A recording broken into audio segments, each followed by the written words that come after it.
эмне үчүн өнүгүп атат? Кудай эмнеге аларга береке пайыз берип атат? Биз му адам акысы деп, мусулман акысы деп окуп атканда алар жашоосуна киргизип алган. Ошон үчүн.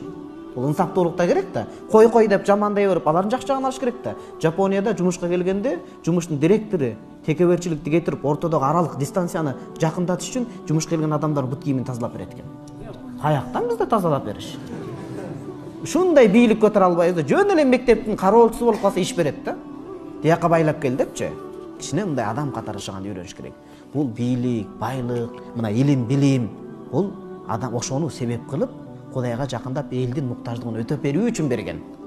Бул өтөп берүү үчүн берген бул нерсени. Чубак устаз айтат эле, биз эмнеге устазбыз дейт, биз эмнеге молдобуз, эл болгон үчүн дейт да.